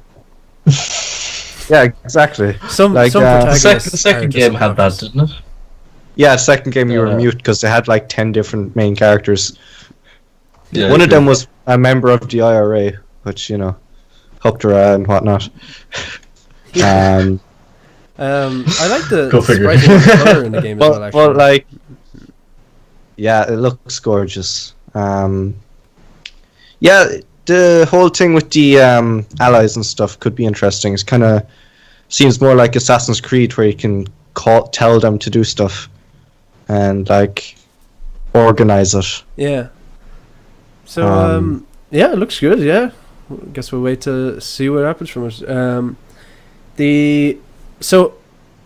Right, one more game left, and then we're on to the PC Gamer Show. However brief that might be. Because I couldn't find a stream of the PC Gamer Show, but I found it like literally 10 minutes before. PC Gaming Show was about 2 hours long. Yeah, so I couldn't watch it in 10 minutes, unfortunately. Yeah. But anyways, before we move on to that, just in is the really big announcement that doesn't really resonate with me because I didn't play the first one that came out like 15 years ago. Beyond Good and Evil 2. Oh yeah, I haven't played the first one either, to be honest. That's right. It's a game. I like the everyone seemed happy. Everyone seemed happy about it, especially the developer guy. Yeah, he came out and got a bit emotional. Then he asked Eve to come up on stage for some reason. But yeah, if Beyond Good and Evil 1 was good, hopefully it won't be so tied to the first one that new people won't understand it. I mean, the last one came out 15 years ago, so like they're going to have to people to know. So it's funny because like I don't really know what Beyond Good and Evil 1 is about, but I follow a lot of people who like podcasts and stuff that somebody's creeping on Maru's. But I follow a lot of podcasts and stuff, and they constantly obsessed about like Beyond Good and Evil, and like because it kept getting teased because the trailer came out years ago and nothing came of it, so everybody was like, oh, it's happening this year, it's happening this year, it's happening this year. So it's kind of like this year's Last Guardian. Yeah, sort of, like, just so much hype. Except I played the previous game by the developers. Yeah, that's true. There was also the South Park mobile phone game, Phone Destroyer. Actually. And they talked about Fractured Butthole, one. Yeah. And also the always awkward moment of Just Dance. Oh, yeah, that was like actually first, wasn't it? They came out on stage and started doing that was about midway Sub-Zero. through, I think. There was 3 Sub-Zeros came Yeah, out there was 3 Sub-Zeros, and then there was some K-pop stuff, and then a bear came out, and they did some weird dancing, and then someone who's famous, I think. I don't know. I don't know the person. Started singing, yeah. Started singing. Just Dance is kind of like Ubisoft's sports section, pretty much. Everyone turns off and waits for the real games to come out. Oh, but to be fair, like if I go to somebody's house and they have Just Dance, I'm totally just gonna dance. Like. Yeah, it's great crack when you're in a with a bunch of people. And then another thing, then the last thing that we didn't touch on would have been Assassin's Creed. Oh shit! How did I skip over that? The combat looks different. It looks like they're going more towards Dark Souls-y sort of combat as opposed to press Y. Yeah, we talked quite a bit about it actually in the last podcast, but yeah, totally, it does look like they're really leaning into the assassin element as opposed to you just being a warrior. Now I played Assassin's Creed 1 for like 2 hours, and I played Assassin's Creed 2 for like 4, 5, maybe 6 hours. Couldn't get into either one of them. I nearly got into 2, but not I played 2, not because of gameplay, but because of the story. It had okay gameplay, but climbing up a building and you're like, climb up, and he jumps off the building. Like that happening about 500 times kind of gets a bit frustrating. Then I played 3. 3 was not as bad as people say it was. I'm gonna put it out there. Yeah. 3 was actually good. Unity and the one that just came out 2 years ago, whatever that's called, can't remember. Syndicate. Can I ask? Okay, so the last couple of them weren't numbered, were they? No. Okay. Yeah, no, Unity, Syndicate, and now Origins. That's correct. After 4, they stopped numbering them. Yeah. Oh, Unity and Rogue came out at the same, roughly the same time, didn't they? Yeah, they came out the same year. One was for previous gen, and one was for current gen. So. Yeah, I like what they're doing. It's funny because, like we were saying yesterday, like a lot of the we should totally watch yesterday's podcast.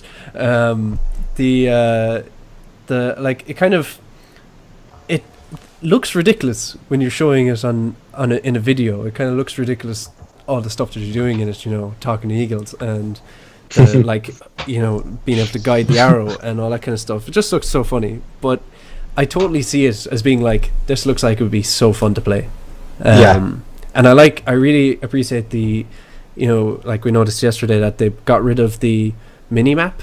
So, and now you have this eagle that's essentially a drone for you to spot things. So like, it's very much in this kind of like plan your approach and, do it right once instead of like just reloading a bunch of times. So I am very much, I'd be interested in seeing what the reviews are for it. Cause I as I said, like I haven't really gotten into the Assassin's Creed franchise, but this might be the one that changes that, maybe. Yeah, I got out quickly. I wouldn't mind getting back into it though. I still have some singes and burn marks. But but yeah, one game that I'm disappointed didn't show up was Splinter Cell. Oh. There was talks of them making a new Splinter Cell. Blacklist kind of ended open-ended. And I really love that game. It's probably one of the best stealth games I've played. I have that, but I didn't play it yet. Oh god, it's never on Uplay. The controls just work. It's so smooth. Like the way in a lot of games, like you jump over a wall, and there's somebody kind of slightly to the side of you. It would kind of like either jump sideways slightly so that you land perfectly on them, or else you'd have to land first before attacking them. This would kind of, you'd land and grab them with one arm as you're going down and chokehold them out or something like that. It just everything just flows super smooth. And it's been 4 years since that game came out, so sweet. not to rush on, but I was just aware of times and stuff. Mhm. But Yeah. just quickly before we move on, I guess I've said that so many times now. It's lost all meaning. The fractured butthole, South Park. Yeah, looking forward to it. The last one was quite good. Stick of truth. Yeah. More the same, I guess. Yeah. So Yeah, it should be. It got a release date, I think, I believe so, or did it? because it was announced quite a while ago. So it'd be Yeah, surprised if it- October 17th. So There we go. no. I quite like the Yeah, Stick of yeah, I Truth. thought But so. I didn't play that much of it, but it was a really interesting way of making a South Park game because it's kind of a challenge. Like, effectively, the game is just like an extended episode when you Yeah. think about Yeah, it. Like. yeah, it's really funny. Like, I actually completed it, and I don't watch South Park as a TV show really. I mean, I've seen a few episodes, but that's about it. Mhm. But I really enjoyed the game. The gameplay got a little bit repetitive towards the end, but I just went through it all. I was invested, I guess, by then. So yeah, I'm looking forward to seeing what this one's like. So anyway, finally, we're on to the PC Gamer Show, and disclaimer: I didn't see the stream, but I did see the announcements. Brian saw the stream. Did you I see saw the stream. Yeah. I didn't see the stream, no. Okay. I had the same So- problem, I couldn't find it. Yeah, and for some reason I could find it so easily 10 minutes before this. I don't know. So Brian, Yeah. what was the event like? Good. The games were overall kind of average. Like, it was okay game wise, Yeah. but the actual thing was they had two gamers. One of them a dude, one of them a girl. I can't remember their names. In two different places, and they'd pretty much get in the person who worked on the game, talk to them, interviewed them as gamers pretty much most of the time, as opposed to business people who are like, make more money, let's just sell them this stuff. It was actually Yeah. like asking questions about it, and then Okay, so show it's the fairly trailer. relaxed. So yeah, it was, and it was, that's why it was like almost 2 hours long. But yeah, someone here says AoE 1 remake. Yeah, that is what I'm hyped about in this. AoE? What's that again? Yeah, Age of Empires. Oh yeah, yeah. The very first yeah. game's getting a remaster.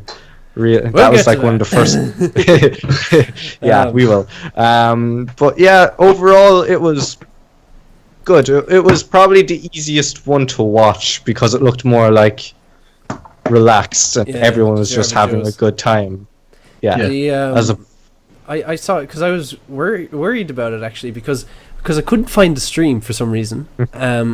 So I was seeing that as a bad omen that something bad happened, because I also saw a couple of memes that came out about like memes where, you know, they put the word Bethesda on somebody's face and then PC Gamer Yeah. showing another person's face, and then basically Bethesda's about to fall into the water, but then all of a sudden PC Gamer comes out of nowhere, knocks Bethesda before they fall into the water, and then falls in the water themselves. So I was like, oh, it must have went shit. So that must have been because of like the games then, that like it was meh, I suppose, because a lot of them are kind of sequels and stuff. a lot of them are sequels and very PC Yeah. games, like XCOM and a lot of strategy games. Like, a lot of people wouldn't get super hyped about strategy It's definitely a games. smaller niche. Definitely. Like most of the big companies that would be announcing the big games have their own conferences. So Yeah. like this is just kind of a E3 bit was smaller. 6 days long this year. 6. Yeah, it's crazy. Like, they Including the had two 4 on the floor days of conferences and then a few days of just shows on the floor. Yeah. Yeah. Like, So it's like next year is just going to be just ridiculous, the amount of days is going to be. E3 is happening earlier and earlier every year. each developer is each game developer is almost getting their own conference for like half an hour. Did you see the video for Devolver Digital? The Devolver Digital press conference. No, it's No. like 15 minutes long for the full press conference though. Okay, so spoilers, it's a spoof. All right, okay. It's ridiculous, like blood and people dying and weird machines that you throw your money at the machine and it sucks your money into it, and yeah, it's great analogy. That's fantastic. It's worth a watch, but it's not everybody's humor, I suppose. But it was interesting because I was hearing for ages that they were going to do their own press conference thing. So there you go, there you have it, in their own style. So, but look it up after this podcast. So XCOM 2. It's getting War new of the DLC. Chosen. Yeah, that's it looks awesome. Honestly, it looked pretty damn cool. Teaming up with some alien peoples to fight another alien peoples. So, I have XCOM 2 myself, but I haven't completed it yet. I put about 15 hours into it and I still haven't completed it. But I put about 70 hours into XCOM 1 because it was so good. Yeah, an amazing game. I only played a small bit of XCOM 1, but I can't remember why I stopped playing it. So some important commitment that I had to go away from, and then the same with XCOM 2. Yeah, and then when I tried to go back to it, it was like, I don't remember this. This is strange, and I just haven't picked it up since, unfortunately. I think I really liked the game, but it's just I just haven't had the time to put back into it because it does take a lot of time. It does, and it's extremely difficult as well. It's the kind of game that, like, literally in your first playthrough you're going to lose. Yeah. Oh yeah, completely. And your second playthrough it's very 50-50. And those playthroughs, basically your odds increase as you keep replaying. Yeah. So, slightly. But it's such a good game. It's so emotionally draining though when you're Jeffrey. No, I need to stop naming people. I actually in XCOM Jennifer 1, yesterday. Yeah, Jennifer was different. That was from State of Decay. I named somebody Jennifer and they died. But yeah, Jeffrey in this one. I have many names for people, but I actually was just so drained by losing people that I was emotionally attached to, so I started naming all my soldiers numbers. I literally named them numbers from the start. From the start, it's just like number 1. Okay, you're replaced by number 1 in brackets 2. I'd give them all like code names as if they're, so there was all like, excuse me, not code names, but like I'd have like I have them like sectioned off. I still got emotionally attached because I used to be like, okay, you're going to be my elite units. So my elite units have the letter G before them, and then the other ones have the letter A before them and stuff like this. So I still managed to get emotionally attached. Number 47. So anyway, before I mental breakdown again, the Ooblets. I kind of looked at that. I mean, it's like it's made by Double Fine. Yeah, Double Fine are always good, but it's interesting. It's something. Yeah, it kind of reminds me, like, I haven't played Animal Crossing, but it kind of has that look to it. Yeah. It's kind of derpy looking Pokemon. That's the easiest way to, like, you farm plants that are actually animals and then fight them. Oh, you fight them, isn't it? Is there combat in this? I didn't see that. Yeah. Yeah, there's a small bit of combat. It's kind of like Pokemon. It's so derpy looking. Yeah. Like, I'd almost play it just for how derpy it looks. Yeah, it's gonna, I don't really have much to say about it. It doesn't look like a game I'd really be into. Look, it's something. They have this big segment where they're putting section in the video, like that we just went over there, where they're putting down parts of the room, and now I assume there's more to than like you just happen to have all the stuff so you can decorate it whatever you want. But it looked really annoying to see that animation over and over again. It was just like, come on, just plop it there. That's my only gripe. After that, then is Mountain Blade. Bannerlord! Mountain Blade 2. Looking forward to it, but it's been coming out for ages. It's kind of like winter is coming. Mountain Blade 2 is coming, it's coming, You don't know when, but it is. It's quite slow, but it's getting there. Yeah, have you played Mountain Blade? So obviously, I take it from your response you have. Yeah, I've played a lot of it. It's very dull. It but never strikes me as like it never looks like an engaging game, but I hear so much about. It's super fun when you put mods into it. Like and there Every is game moments is super fun when you put mods into it. That's true, but like this Mountain Blade 1 was super mod friendly. Like another thing is when you're able to like mow through. Like there was one time I had 50 elite units, and I got attacked by like 5 different units of 300. Yeah. So I was there for ages, like with my 50 guys going against. There was probably like 200 at a time loading in because it's an old game, so it didn't really allow all of them to spawn in at once. But yeah, it was draining, but really, really, really fun. Fair enough. Yeah. I hear so much about it, and it never strikes me as a game I'd ever like to try, to be honest. But I'm also very much a sci-fi guy as opposed to going back in time. So the theme itself has that going against it for me. But yeah, it's interesting. It definitely the new one looks very nice, alright, visually. Yeah, and they have trebuchets and stuff, so I'm happy. Fair enough. So then after that, why the hell did I lock my tablet? They had some more DLC for. Oh no, they didn't have DLC. Sorry, it's actually a new game. Yeah, Total War Warhammer 2. Yeah. It's the Total Battle War. of the Fallen Gates, which is such a vague title. Yeah, I didn't play Total War Warhammer 1. Yeah, they should just call it Total Warhammer. I'm sorry. Yeah, it should. Like it's just a better name. But yeah, it's Total War with Warhammer. Yeah, because I two cool things. I love strategy games. I found the Total War games just a little bit too much sometimes. I can appreciate some people absolutely love them, but yeah, for me they were a little bit too much, so that's why I didn't touch this one, even though I do like the theme of it. But yeah, because I think they're in their own class, aren't they? Grand strategy games. You get a T-Rex in this, and there's a Charizard, and there's dragons and dinosaurs.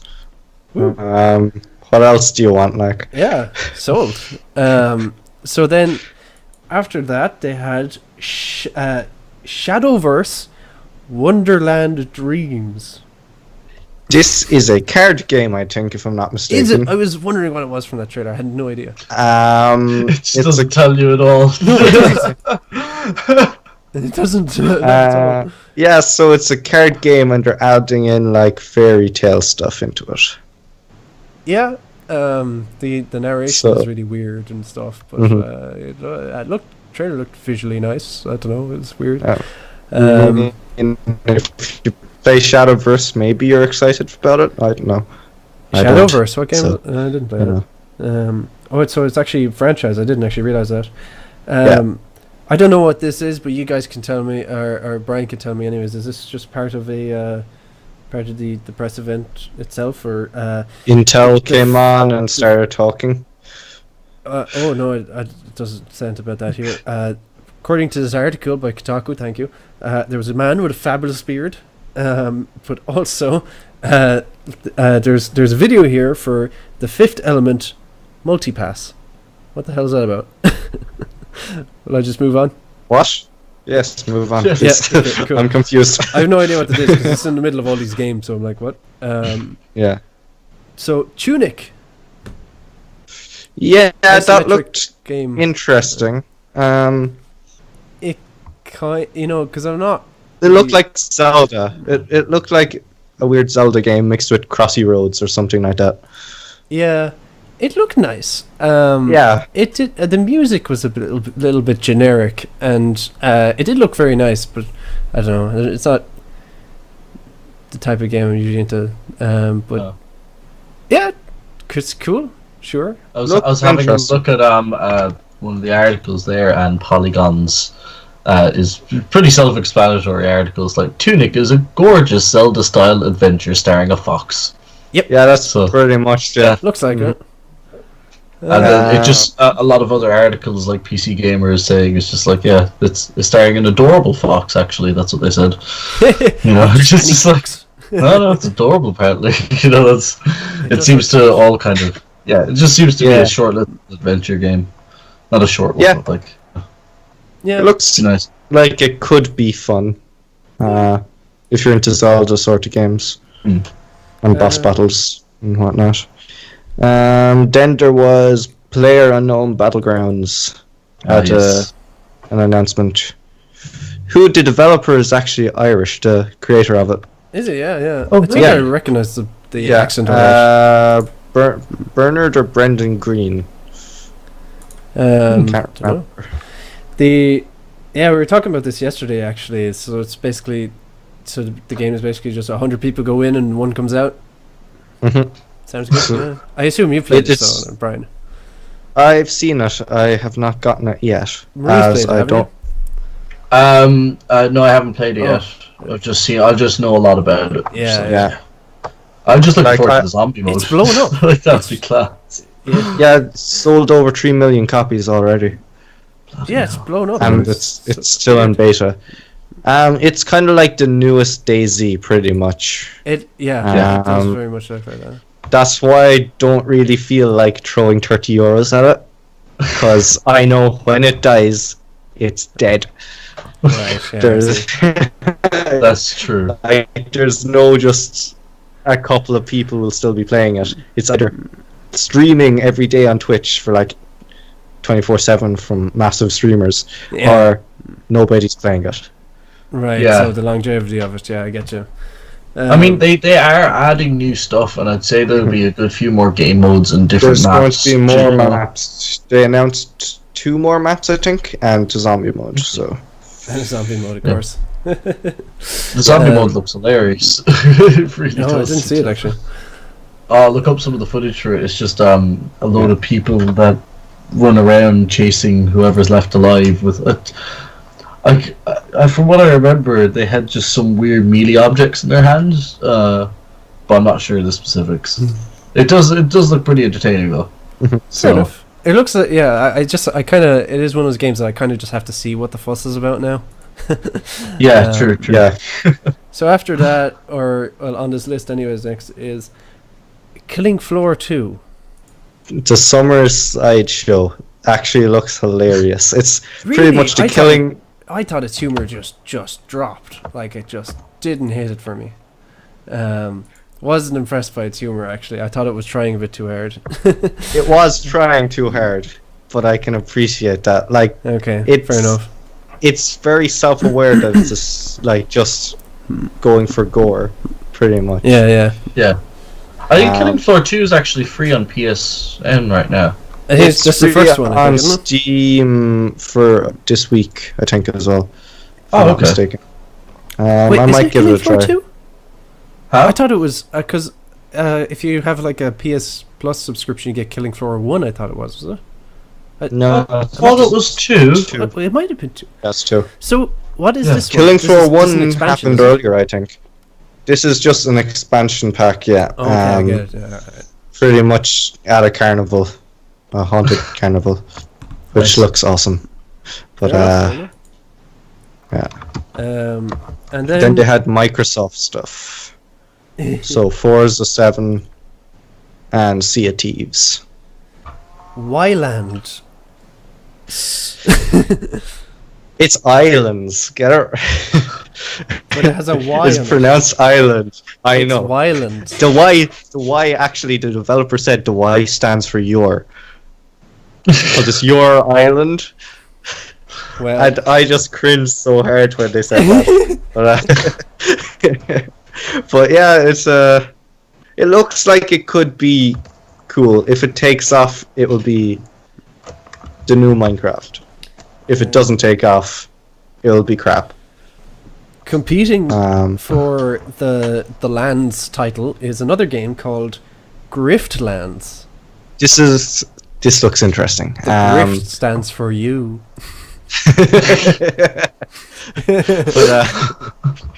But it's made by Clay, so they made stuff like Don't Starve and games like that.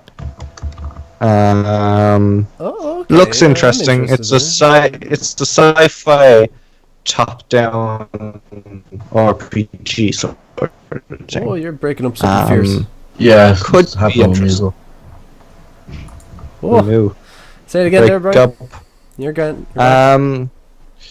It's a top-down sci-fi sort of RPG, so looks interesting. Yeah, it looks very Don't Starve, or it does look like an evolution of it or something.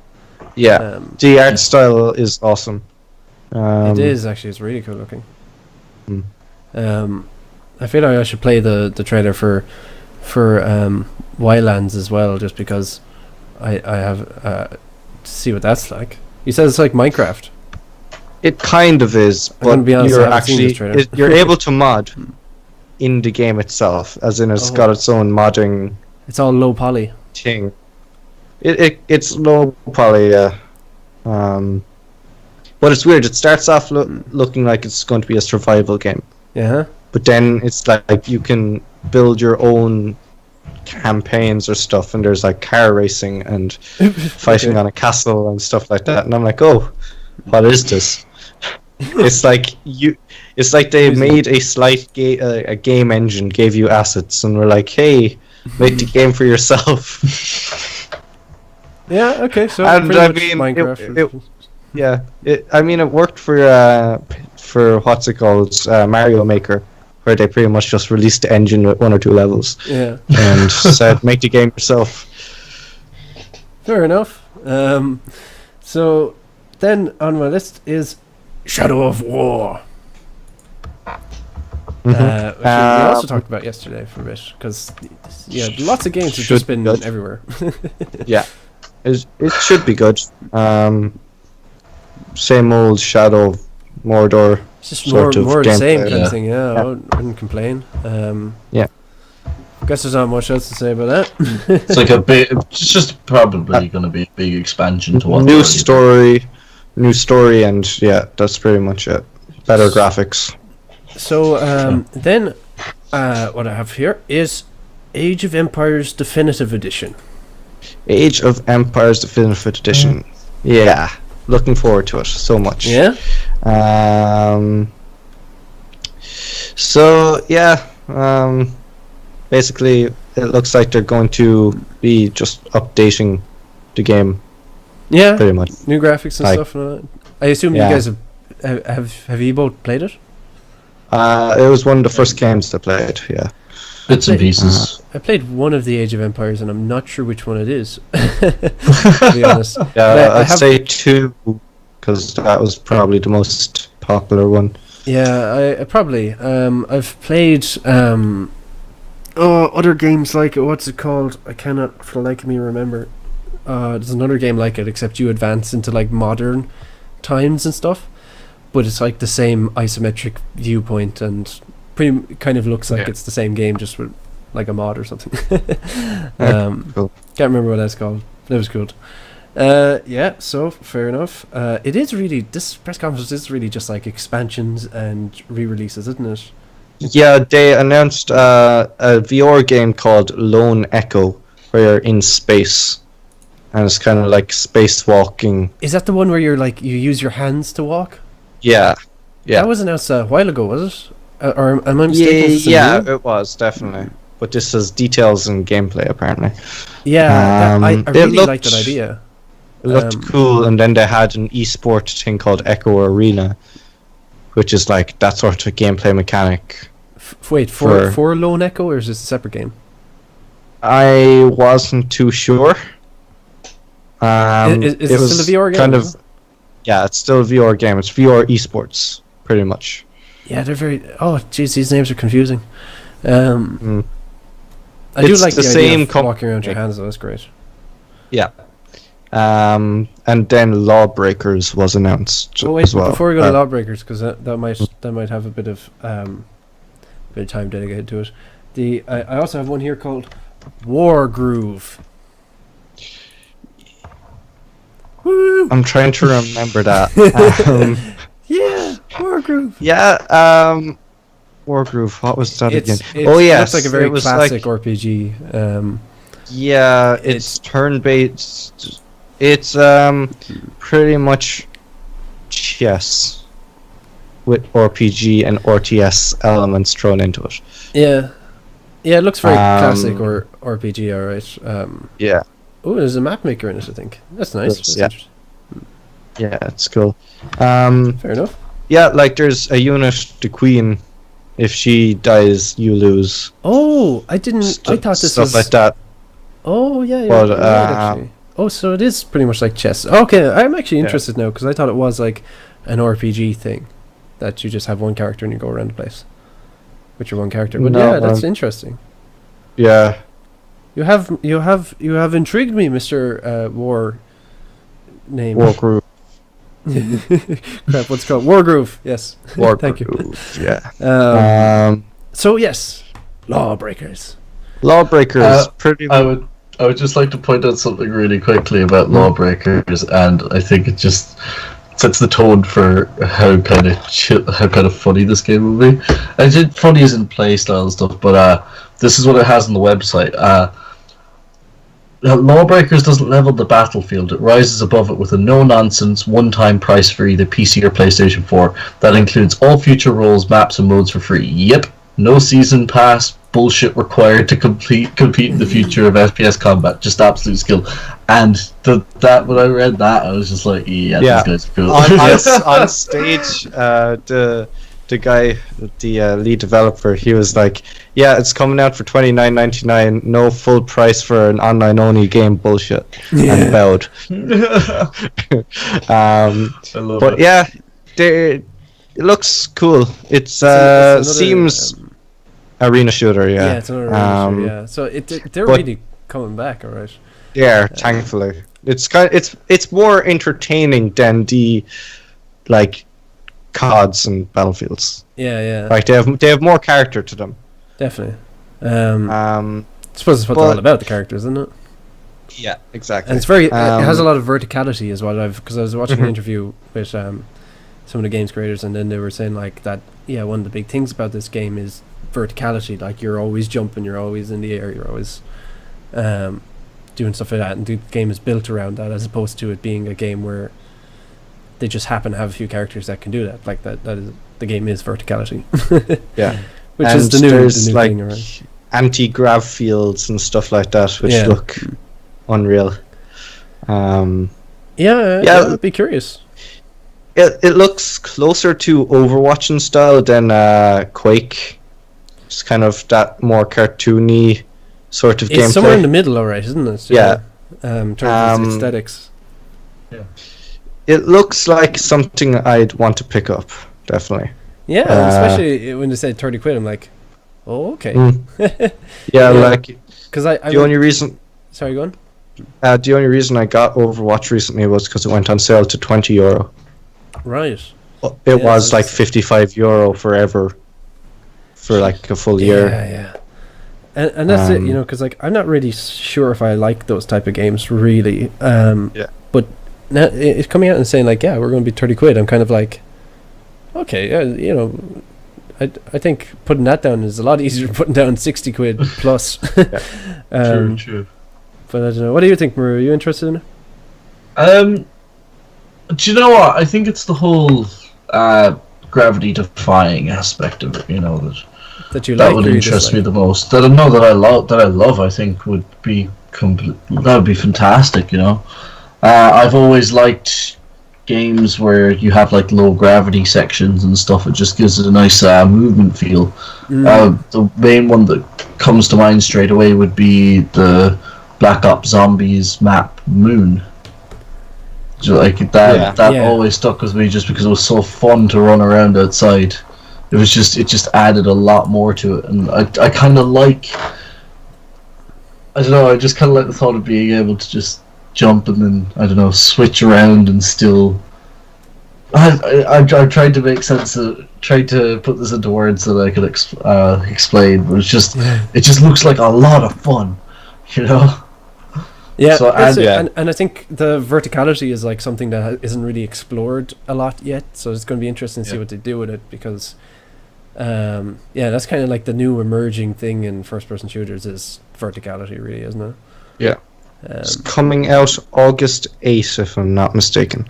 So there's so many games coming out in the next 6 months. It's ridiculous. Few months, yeah, it's crazy. So they're really good with their 30 euro price tag because like there's so many games. So Between many games. that in August, Wolfenstein and Evil Within 2 in October, like that alone's over €100. And I mean they really did themselves a favor because I think like for a lot of people it's like I can't really afford to be buying €120 worth of stuff. But maybe I could buy a €90 worth of stuff, you know, I get €160 one and €130 one. Yeah. To do me for a while or something. Then I guess other than that there was Battletech. Yeah, it's a mech warrior turn-based thing based off of a board game. Yeah, that's quite cool. I like that. That's a nice idea. So it's all like it's turn-based strategy, and I assume it's just like you have to like pick your punch attack and see if that hits. And it's kind of like you can RPG kind of thing. Yeah, and you pick where you want to hit them. So, you can pick up stuff after them as well. Apparently, so. Upgrading your mechs later if you can use their weapons or whatever.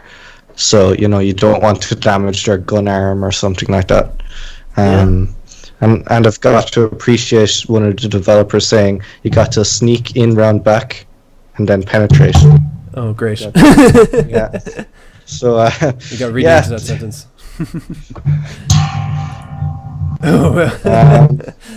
Almost that. That was my pop filter falling off. Oh boy, it's echoing through the microphone. It's okay. Don't need it. You got really into that sentence. I'm a little bit worried. So that pretty much wraps it up, doesn't it? We actually managed to get through it in just 2 hours. Whew. Yeah. Woo. That was a lot, like. That was wow, I'm surprised. Do we have any closing thoughts on the press conferences or anything that you wanted to see, or was there anything on the show floor that not on a press conference that was announced that you were interested in? I haven't really heard any of them, to be honest. I'm very unprepared for this podcast because I was called out for work early. I'm going to blame that, even though it wasn't. I only gave my it was just another half an hour, but so I unfortunately didn't look up any more stuff that came out on the show floor, but I'm going to plug again the game I saw, the game I plugged yesterday, which was Chess Ultra. Yeah. they're re-releasing Chess, really? It's Chess. No, but it's virtual. Like, I think Muru, was it yourself or was it David who guessed yesterday on yesterday's podcast what it was? Yeah, David guessed, and he got it straight on. Like, so it's the VR. Yeah, it's a VR chess, but you can also you can play like with the Grim Reaper and stuff, and then the Grim Reaper's like sucks in your soul if you lose, or I don't know. It's so gimmicky, but I love it. It'll probably get really tiresome very fast if they don't have more than just a Grim Reaper, but yeah. That sounds fun. So, thanks to everybody for watching. If you have any, I'm going to be reading all the comments anyway, so and I will definitely get through them all this time. If you have any E3 would you rather questions or anything like that for tomorrow, please do write them down now. Or in the comments below if you're watching this on YouTube or something. So and I hope you tune in tomorrow. Tomorrow is Sony and Nintendo, and that's going to be our final podcast about E3, or at least about the going through a list of the stuff. I've been Richard.